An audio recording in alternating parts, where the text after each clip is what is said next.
Okay, guys, welcome to Sports Matters TV and the WrestleSlam special, of course, episode 4. A big thank you to everyone that tuned in to episode 3, the Undertaker special. Yet again, episode 1, 2, and 3 have been doing extremely well.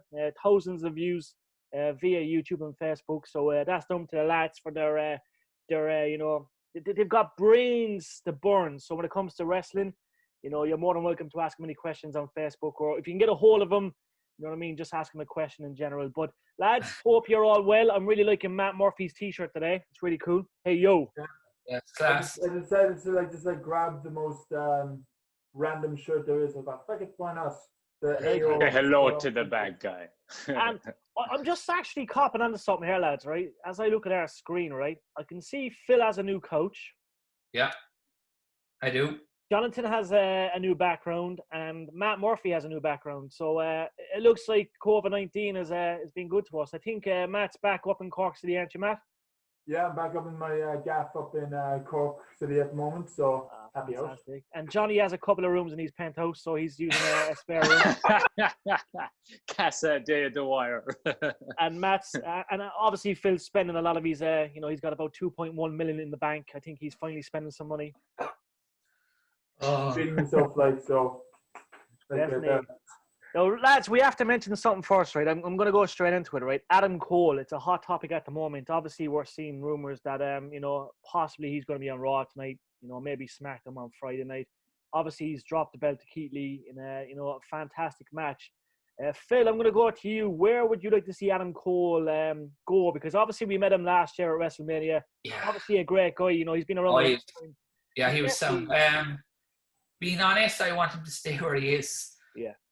I don't think there should be many debuts, like big debuts, until the thing is over and the crowd are back.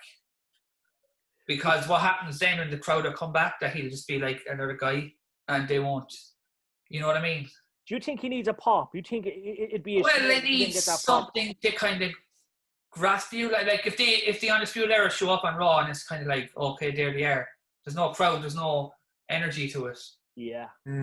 So if they just show up like on a Raw now, I don't know. I just feel like that is kind of wasted. Yeah, I agree. Jonathan, what do you reckon? I think under the circumstances, it would be useful for the show itself. And I think SmackDown definitely needs them more than Raw. I think the roster on Raw is fairly stacked.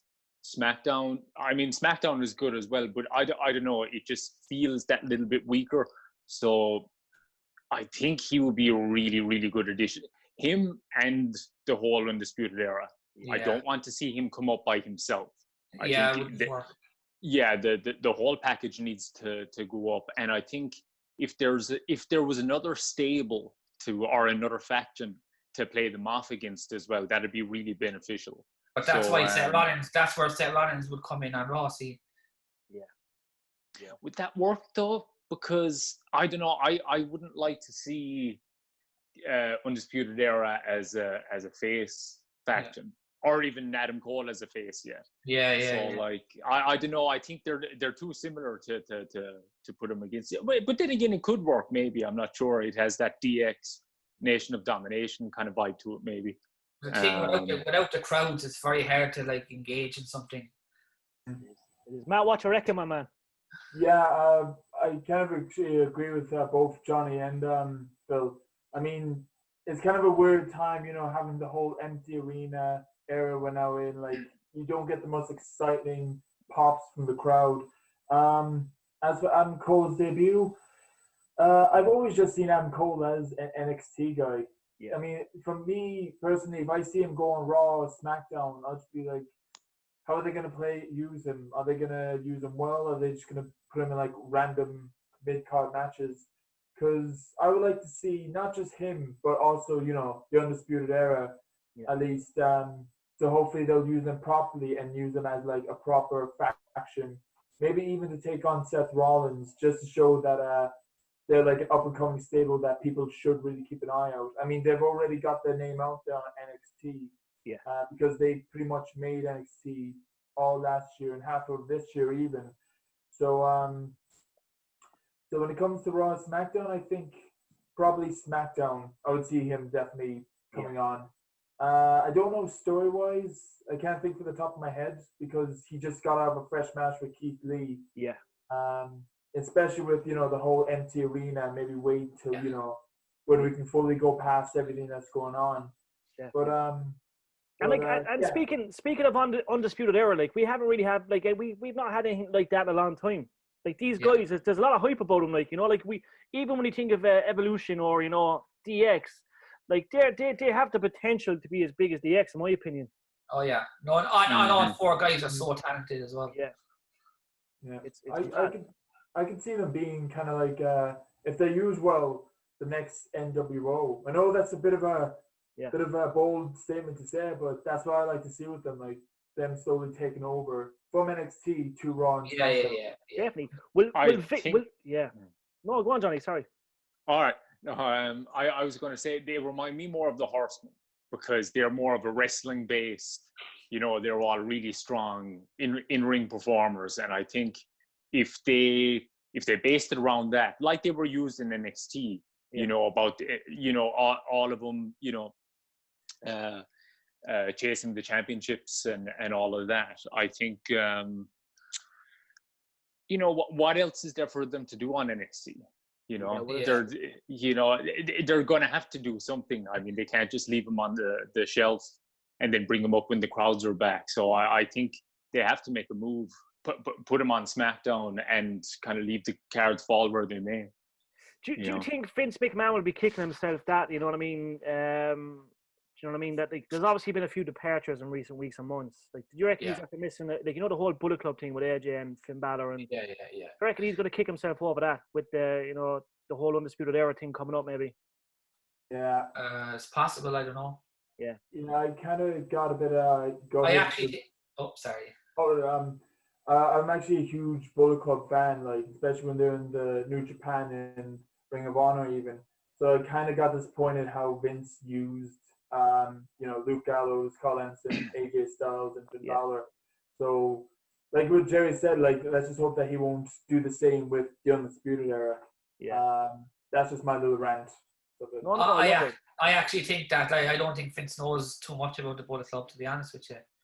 Yeah, I won't be surprised. I think he knows of them, but I don't think he knows the big history about it. Yeah. Mm-hmm. And there's a lot of rumors at the moment. I'm just quickly switching to Jeff Hardy signing a new contract. Obviously, Vince was pretty happy with his last 2-3 matches. Yeah. Do you think that's good news to have Jeff around for maybe 2-3 years more? Not with this current situation with him right now. The storyline is one of the worst I've seen in a while. Yeah. Yeah. It's actually tasteless to use his personal problem. I don't know what they're thinking, to be honest with you. Yeah. I kind of disagree. Because I'd imagine he probably has half creative control. I can't imagine, I can't imagine that being something that isn't broached, between the two. And just thinking what his contract would probably entail, I can imagine he'd probably, be in the kind of Jericho sphere, the way he was, when he was still in WWE. I'd say there's not necessarily creative control, but I think he probably has a fair bit of creative leeway. So I mean, look at the stuff he used to do in TNA and stuff. I mean, like he likes the kind of far out there type stuff. So I'd say. I'd say he has a fair bit of involvement in it. Definitely. What do you reckon, Matt? Jeff around? I would actually love to see Jeff Hardy going on for the next 3 or so years. I mean, I can always see him like doing well in the mid card, probably. Just to show that who he really is. Like, after all these years of, he got so much time to work on himself and also in the ring, especially. So it would be great to see Jeff around, in my opinion. But at the story at the moment, at first I was kind of like, hesitant, like bringing his real life into the situation.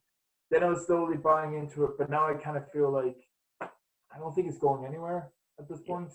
Like if something interesting happens on SmackDown, great. But at the moment, like I think I'm gonna scrap the story. Maybe start off fresh with Jeff Hardy, like giving him a good title run, even coming after the World Championship, you never know. Yeah.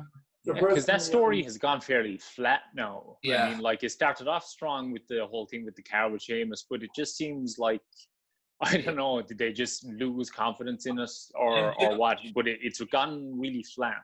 You know what I think it is? I think it's because Bruce Pritchard now has so much work to do that he just can't do it. Yeah, there's Possibly, something yeah. there. Yeah, definitely. Like Paul Heyman was let go, Bruce is put in charge of everything. Yeah, I think Bruce said in an interview that it's not a little bit of stress; it's a huge amount of stress. Like Yeah, having yeah. Vince like tossing storylines at him, and he's trying to balance it. So I think at this rate, maybe that's the reason why everything's going downhill ratings wise. Yeah. Now, speaking of the next pay-per-view, lads, Extreme Rules. Now, clearly they're trying to do the best they can with what they have. Obviously, you know what I mean, the COVID-19 thing is still rapid in the States. But there's obviously some good matches. Obviously, Drew McIntyre Dolph is an interesting one. Nikki Cross and Bailey is actually a very interesting one, in my opinion. I think there could be a little catch to that one where we may see Nikki Cross, you know, go after that title, and then maybe see Nikki and you know, Alexa Bliss at WrestleMania. But obviously Braun and Bray Wyatt would be an interesting one, given the fact that Bray's kind of back with his old kind of gimmick and stuff. First of all, lads, what do you reckon of you know, Extreme Rules, and do you reckon it can be a successful pay-per-view? Yeah, it doesn't have like 3 cinematic matches. Yeah, which are pretty cool, as we've seen. Yeah. Actually, there could be 4 cinematic matches. Yeah. I think the bar fight was added. Yeah. Well, Which one was that? Sheamus and Hardy in a bar fight. Yeah. Oh, Yeah. okay. I thought, Yeah. yeah, I thought when the Miz and Morrison saw that, I thought, oh, they're trying to go over Jeff Hardy's skin, but it was announced. So it's actually, Yeah, and then you have the eye for an eye match, which will be just bizarre.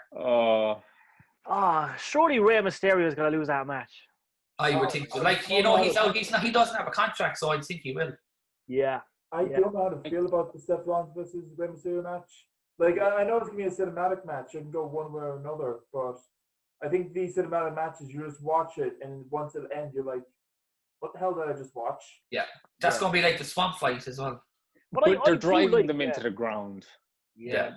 That's the one thing I find, like, you know, like I actually like them too when they're done right, like the Boneyard. I absolutely love the Boneyard, you know, when they're kind of grounded in grit. But like, they're just completely overdoing it. I mean, I know part of that is because of the whole empty arena thing, and they're trying to, you know, get out of the monotony of having every match in front of no audience and everything. But God, like, you know, after the whole ninja thing and with the Viking Raiders and Street Profits and everything. Talk smack about that. That was a masterpiece, John. Oh, what do you guys think Drew McIntyre's match will be? What kind of match do you reckon it'll be? They're probably going to relate. Oh yeah, he still has to pick this. Sorry, I keep jumping in on you, Jerry. You'll love it. That's the way to be. No, belt away. Go on. But yeah, they still have to pick the stipulation for that, don't they? On the night, they said. Oh, Jesus Christ. Lord God only knows what that's going to be. Who cuts whose hair? That's what it's going to be. They both have long hair. Who goes to the hairdresser first? You know what? Anyway, I reckon Drew will retain, obviously. Yeah, I was going to say Drew's just going to win. I can't say how he's going to win, but I can just see him not losing at least. So do you reckon he's fighting Randy Orton next? That would be a good one. Yes. Yeah, I'd say so. I absolutely love Randy Orton when he's a heel because he knows how to work with it, especially with the Legend Killer gimmick. Yeah. Do you reckon Sasha Banks can do something, lads? Do you reckon Sasha Banks can be crowned champ? No, I don't think so. Not this time. I think I said this in one of the podcasts, but I said I would love to see Bayley still being women's champion up to WrestleMania so she can have a rivalry with Sasha Banks. You know, the good old Sasha Banks goes jealous of Bayley, and they'll try and actually have a good rivalry up to WrestleMania at least. But look at it this way, lads, right? Like, you know the way you have obviously Sasha fighting Asuka and then obviously Nikki fighting Bayley. Surely it's going to be the case of, you know, Sasha and Bayley losing the belts and not having the belts at all, or maybe two of them having the belts at the same time. Yeah. I think Asuka wins. Definitely. And do you reckon Bayley's going to retain against Nikki Cross? Yes, 100%. I like it. Yeah, I'd say so too. No, I think actually what you said is fairly plausible, that like that they'll both end up going to WrestleMania as champion, Yeah. and it'll be a champion versus champion type thing. But I think the story, if they've any sense, they'll keep it going till WrestleMania anyway. I mean, this is built over such a period of time. Yeah. Stick with it, you know. And then they should mention their NXT past when they're fighting. Yeah, I agree. Oh, definitely. Yeah, If they have a thing to like ignore stuff, like they definitely can't do it with this one. Definitely. Yeah, I mean Bailey and Sasha Banks was one of the wrestlers that made NXT. Yeah. To me, in the first place, was But one of the matches. do you hear there's a rumor there could be an Evolution too? Yeah, I think it's great. I think given the circumstances, we all need a bit of a boost. The first one was incredible. I thought the first one was well done. Like, obviously, we've seen Trish come back. Well, obviously, we've seen a few, legends come back. Obviously, China was a big loss. I think China, obviously, if China was still here with us today, I think that would have been unreal if she'd come out and done something. But, Evolution 2 would be incredible. I'd be just curious to know, will it interfere with moving forward in the sense, obviously, if Sasha and, Bailey are going to fight at WrestleMania, like, do they drop the belts at SummerSlam or do they win the belts at SummerSlam and go on into WrestleMania? But obviously, you know what I mean? What like, obviously, it's going to happen, lads, because obviously, it'll be WrestleMania next year, without a doubt. But when you see WWE, hint that Evolution 2 might happen, it's going to happen. Yeah. I reckon Sasha Banks has a great chance of winning the Women's Royal Rumble. Yeah. I'd like it. Yeah. I'd like it. I'd say one way or another, that match it has to be WrestleMania bound. I wonder would they be able to top their amazing match at Brooklyn. I can see it.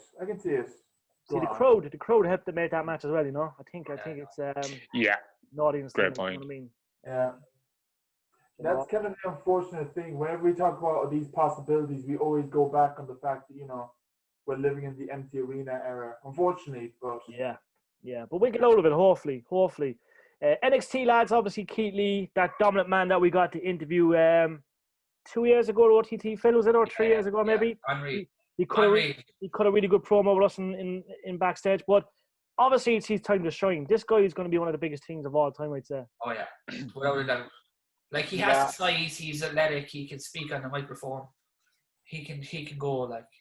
Yeah. What do you think of the match? Oh, it's unbelievable. Yeah. I was just going to say about Keith Lee, was like, don't forget, he probably has one of the best team songs in WWE and NXT history. Yeah. Let's move on. Oh, yeah. Definitely. He's a really nice guy, and he's a really nice guy as well. I like to see him succeed. Yeah, definitely. Johnny, what do you reckon, my man? Oh, I really like Keith Lee as well. He's probably the main thing. I mean, I don't watch NXT that much, but he would probably he's the main thing there. I mean, when you watch it, he's just kind of, I mean, not just because of his physical stature and everything, but he's just kind of that bit of a head above everybody else. Yeah. I did like the match as well. One thing that I really liked about it was there wasn't a million false finishes before the actual finish. It kind of came kind of suddenly, and I like that. And it was a great way to crown him. Adam Cole was a great opponent for him to help make it happen, to actually get him over. So I think big things. I don't think you're going to see him in NXT for too long. He has main roster written all over him. Vince loves him, I'd say. Vince loves him. Surely. I mean, you could market him like anything. Like, do you remember his amazing moment at Survivor Series last year? Yeah. That was awesome. Yeah. I could see him fight Reigns at some stage. He could fight Reigns in a great program. Oh, definitely. Yeah. When we talked about like Adam Cole coming on the roster, and I said that I always have him as an NXT guy, I could see Keith Lee being a main roster guy who's really can go out there. Now that his name is out there, but against, remember, Brock Lesnar, and now North American champion, NXT champion. Like, I'm delighted that he won the match. It was a great match. It was a great build-up. Made Adam Cole look like the true heel that he is.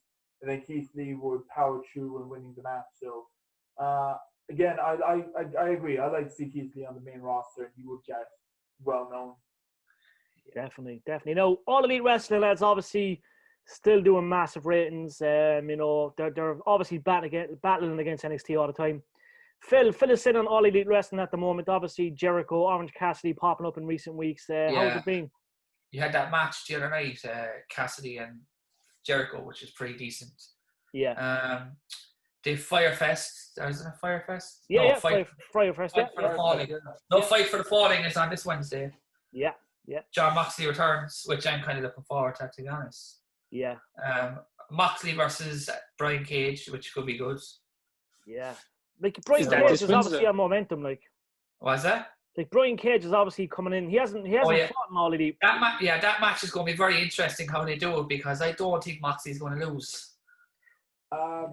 You know, I see. Okay, so I didn't watch this past week's All Elite Wrestling. I was busy moving up to Cork and everything like that. But I do see John Moxley being AEW champion for a good while. Yeah. I reckon MJF is going to take it off him. Oh, MJF is like an unreal heel. So yeah. I can. Yeah, now you mention it, he would make a decent champion because he knows how to make the crowd just hate him. Like. Yeah. Especially when he flipped off that child. But let's move on. And then, Phil, what do you reckon of Kenny Omega and Adam Page as a tag team? Are you liking it? I was loving the storyline up until the match that they had there at the pay-per-view in February. Yeah. The tag match, the story of the match is amazing. But like they were teasing that they were going to break them up, but they seem to have stopped it for some reason. Yeah. And like obviously Cody's obviously got Aaron Anderson in his corner. Obviously he defeated Jake Hager as well. Like actually, just speaking of Cody, I think they're teasing a new Four Horsemen group. Who do you reckon is going to be in it? Tully will be kind of. I think Sean Spears. Yeah. Cody Rhodes and two. I was thinking FTR, but I'm not sure. Yeah. I was just gonna say I think Cody Rhodes, Kenny Omega, and the Young Bucks, but I keep forgetting. Oh, wait a minute, they're the Elite. Okay, never mind that. Yeah. So that was the thing. Definitely. Now, lads, we have to speak about obviously switching again. NWO, New World Order, perhaps something that we'll never forget. Growing up, being teenagers, you know, going around the school saying NWO, making all the noises, getting in trouble in class for shouting out NWO. Obviously they changed the game. Obviously, we know we've seen so many so many superstars in the NWO.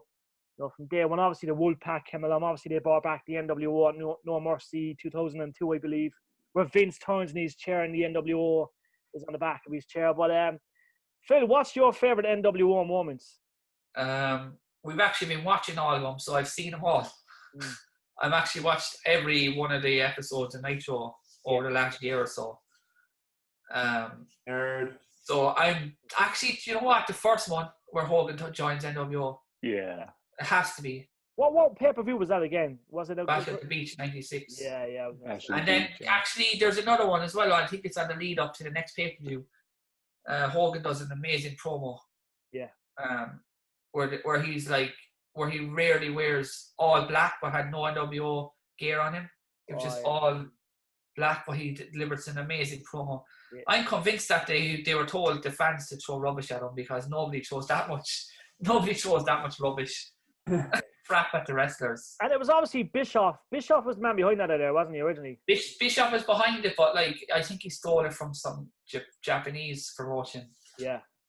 Kind of took the premise of it, but like the Hogan thing was a whole different can of worms altogether. If you went with there was a rumor that Mabel was supposed to be turned.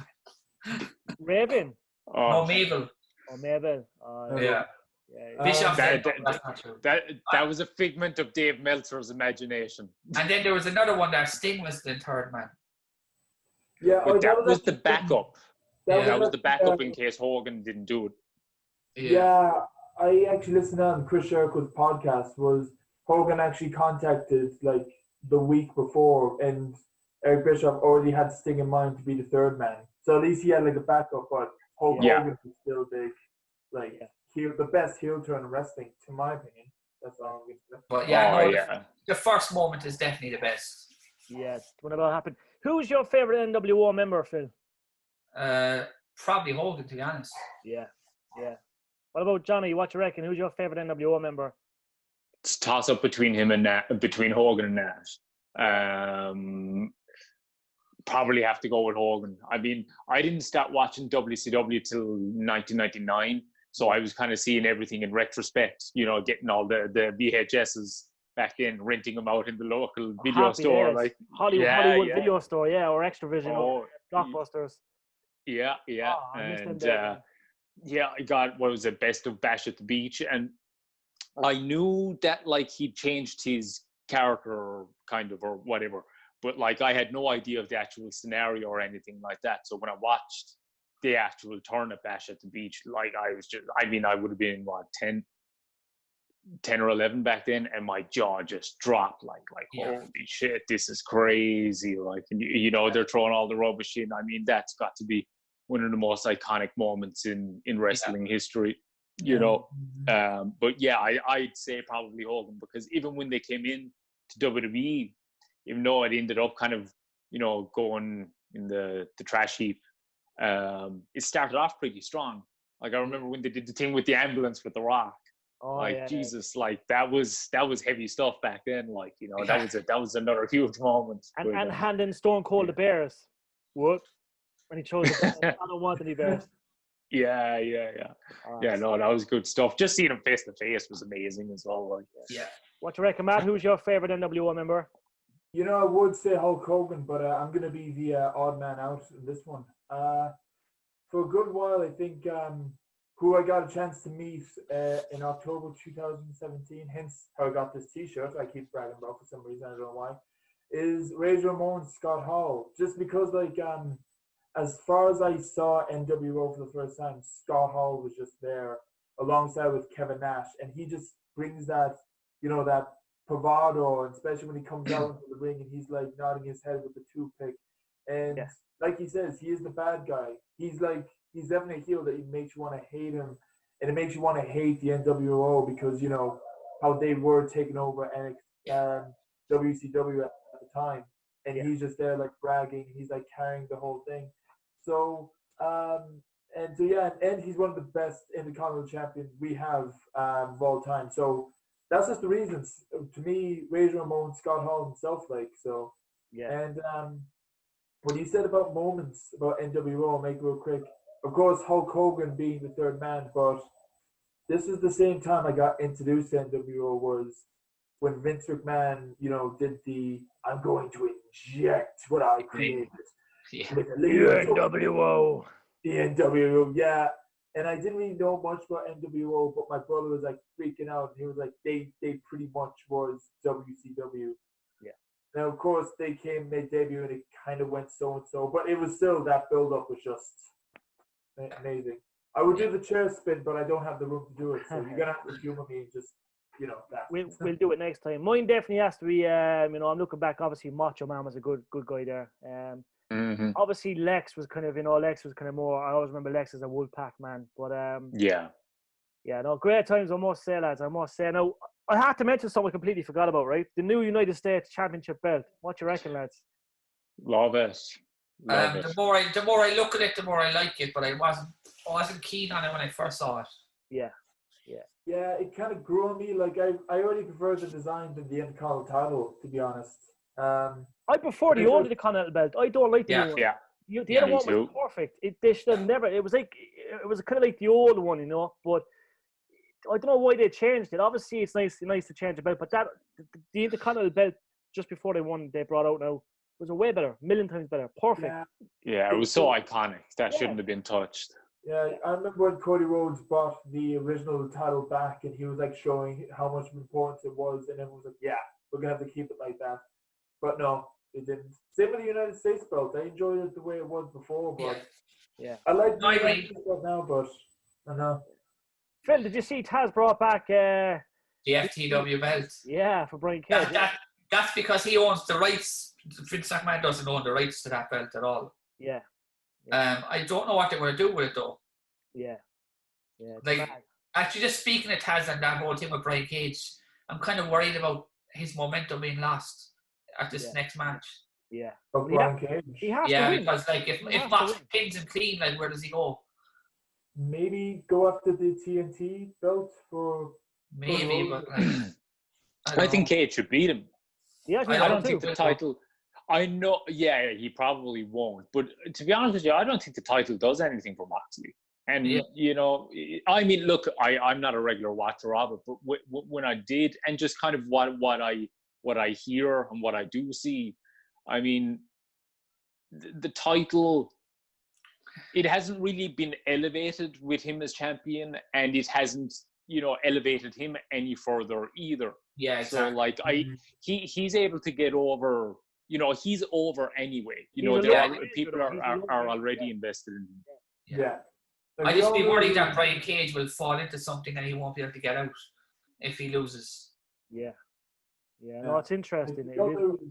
We all knew who John Moxley is, like, when he was in WWE, and now he's back as John Moxley. Well, like, we know who he is. To us, he's still a big deal. But, yeah, it's like what Jonathan said. The belt is probably just there at that point. So he needs to really level up that title belt. So definitely, lads. Yeah. Listen, it's been a great show, lads. Obviously, we've almost hit the 40-minute mark. We want to say get well soon, Rusev. We know Rusev has COVID-19 at the moment. And I believe Lana's mother has it too. So, to all the rest out there. Father. Yeah, so we're wishing them all. Yeah, it's tough times. Just wishing you all a safe time, and, hopefully it's all good. We'll be back in 2 weeks' time again for more news. Obviously, we'll have a lot more to talk about as always. This show's been great, lads. I really enjoyed it. Very really much. Good one, Jesus. Episode 4. Awesome. Really flew. Yeah, it did. We're going to try and get some T-shirts made as well.